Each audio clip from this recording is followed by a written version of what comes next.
11 जून 1665 शिवाजी महाराज पुरंदर के किले में मुगलों से ट्रीटी साइन करने गए थे। उनके सामने जो व्यक्ति बैठा था मुगलों की तरफ से ट्रीटी को साइन करने, वो भगवान श्री राम का वंशज था, पर उसके दादा अकबर के साथ मिल गए थे और तब से वो मुगलों की सेवा में था। एक हिंदू दूसरे हिंदू के खिलाफ, ये मुगलों की ही चाल थी, क्योंकि सारी चालें शिवाजी महाराज ही थोड़ी ना चलेंगे, सामने वाला भी तो कुछ करेगा। ट्रीटी की शर्तें ये थी कि शिवाजी महाराज अपने 35 में से 23 किले मुगलों के नाम कर देंगे। उनके 9 साल के बेटे यानी कि संभाजी महाराज को 5000 मुगल मनसबदार यानी कि मुगलों का आर्मी कमांडर बनाना पड़ेगा विदर्भ क्षेत्र का। और 22 मई 1666 को शिवाजी महाराज को औरंगजेब के पास जाना पड़ेगा उससे मिलने,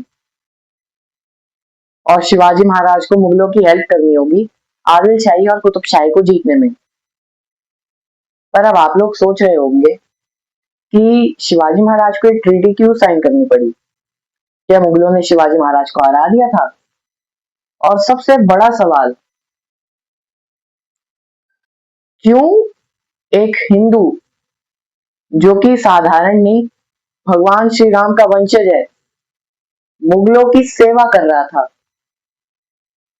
सब जानेंगे आज की इस वीडियो की में, क्योंकि ये है मेरी series the history of Maharashtra का 17वां एपिसोड। तो चलिए शुरुआत करते हैं आज की इस वीडियो की। पर पहले मेरे यूट्यूब चैनल हिस्ट्री ऑफ को सब्सक्राइब करें, इस वीडियो को लाइक करें और शेयर करें और कमेंट करना बिल्कुल ना भूलें। और ऐसी इंटरेस्टिंग वीडियोस को देखने के लिए आप मेरे इंस्टाग्राम पेज को फॉलो कर सकते हैं।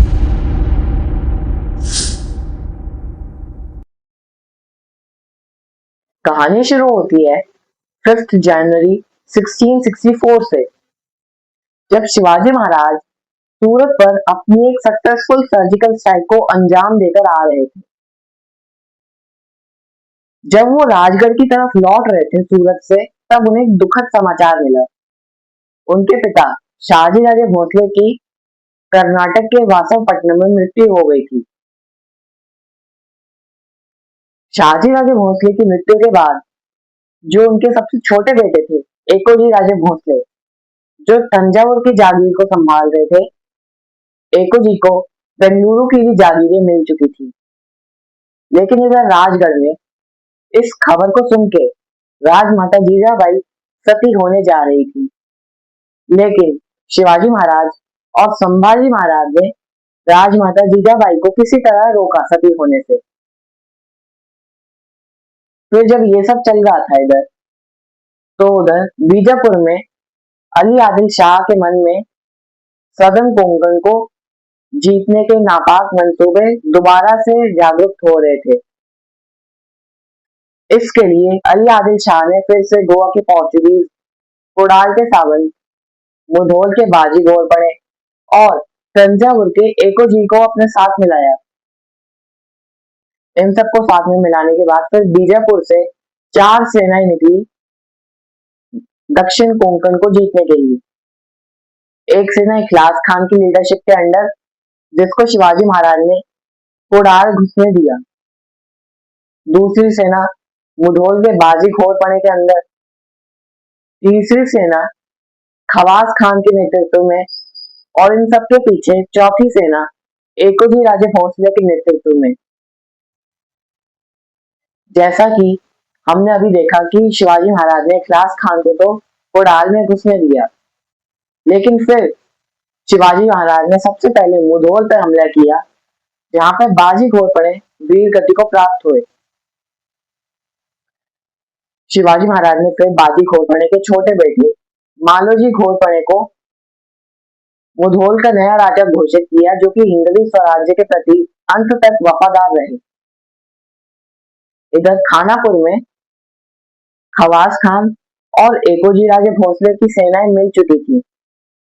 लेकिन इससे पहले ये दोनों शिवाजी महाराज के खिलाफ कुछ प्लान कर पाते, शिवाजी महाराज बिजली की तरह आए और खानापुर में अटैक किया, हुबली को लूटा। फिर उसी स्पीड से, जिस स्पीड से उन्होंने खानापुर पे अटैक किया था, कोडाल पे भी अटैक किया और इखलास खान को हरा दिया। इखलास खान, खवास खान और एकोजी, ये दोनों अपने अपनी जगह वापस चले गए। फिर शिवाजी महाराज ने गोवा के पोर्चुगीज पर अटैक किया, जहां पर उन्होंने पोर्चुगीज से ओंडा का किला जीत लिया। फिर उन्होंने अपनी नेवी को साथ में लिया और 13 फरवरी 1665 में बसरूर पर अटैक किया। इन सब जंगों को देखकर जो हमने इस एपिसोड में और पिछले कई एपिसोड में देखा है, आप ये समझ सकते होंगे कि एक छोटा सा किंगडम दुनिया की महाशक्तियों से लोहा ले रहा था। यूरोपियन कंपनीज, मुगल सल्तनत, आदिल शाही और कुतुब शाही सल्तनतों से लोहा ले रहा था। तो ये हमारी इंडियन हिस्ट्री में काफी ज्यादा रेलिवेंस रखते हैं। खैर, इस वक्त मुगल एम्पायर में औरंगजेब क्या साजिश रच रहा था शिवाजी महाराज के खिलाफ, ये देखना बहुत ही इंटरेस्टिंग होगा।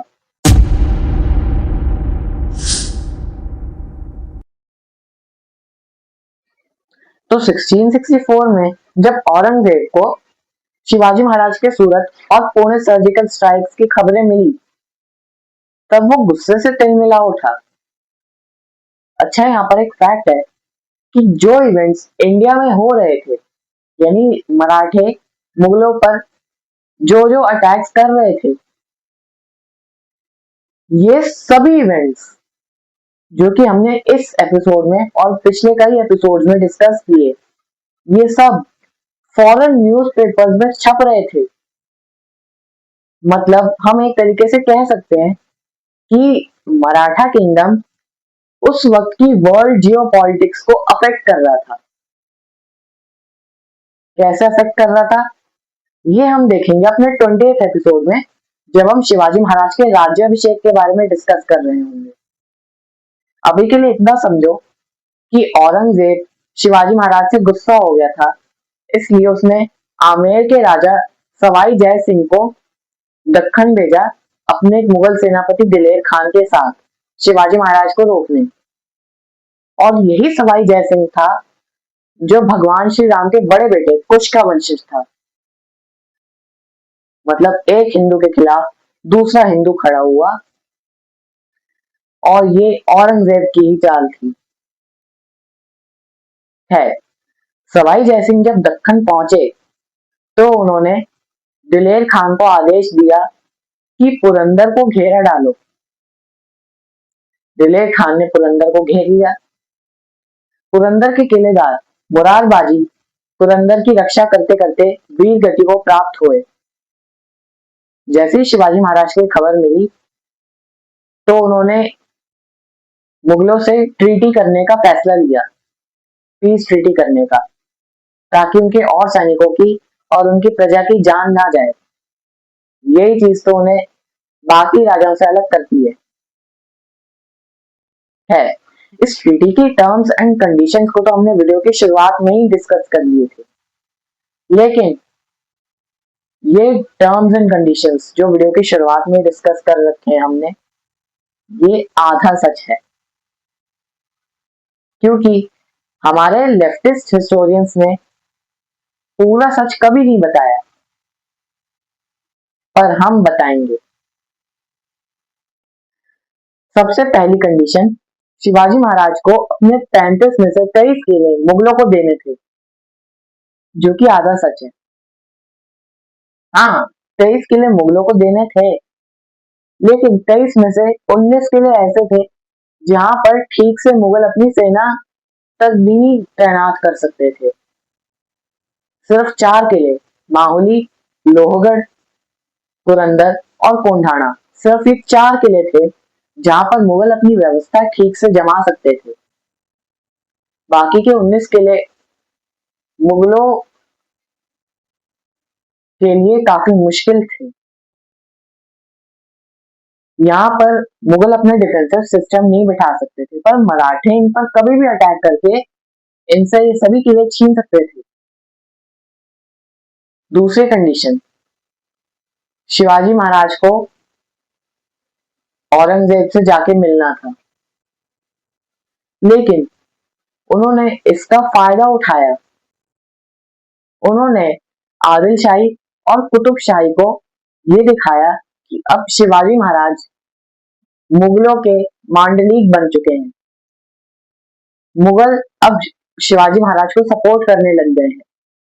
इसलिए आदिल शाही और कुतुब शाही को शिवाजी महाराज को टैक्स पे करते रहना होगा, कर देना होगा शिवाजी महाराज को, आदिल शाही कुतुब शाही ने। इसका फायदा उठाकर शिवाजी महाराज ने बहुत से रिसोर्सेज इकट्ठा किए।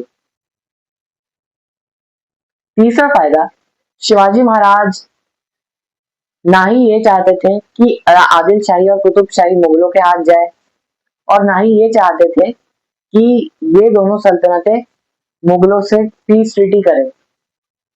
वो चाहते थे कि मुगल आदिल शाही और कुतुब शाही पे बार बार हमला करे, जिससे कि ये दोनों कमजोर हो जाएं और मराठा एम्पायर इन दोनों को कब्जा ले। फिर चौथा फायदा, जो शिवाजी महाराज ने सूरत से सामान लूटा था, खजाना लूटा था, हुगली और खानापुर से खजाना लूटा था, वो सब बचे रहे। वो सब अभी भी मराठा खजाना में मौजूद थे। उसमें से शिवाजी महाराज को 1 रुपया भी नहीं देना पड़ा मुगलों को। लेकिन अब कैसे एक शक्तिशाली क्रूर बादशाह और दक्कन का शेर, इन दोनों के बीच पहली और आखिरी मीटिंग कैसी रही, ये डिस्कस करेंगे हम अपने अगले एपिसोड में। तो ये थी आज की वीडियो। आशा करता हूँ आप सभी को बहुत अच्छी लगी होगी। मेरे साथ बने रहने के लिए, हिस्ट्री की और वीडियोस को देखने के लिए आप अपने यूट्यूब चैनल हिस्ट्री को सब्सक्राइब करें, और आप मेरे इंस्टाग्राम पेज को भी फॉलो कर सकते हैं। मिलते हैं आपसे अगली वीडियो में, तब तक के लिए जय हिंद, वंदे मातरम।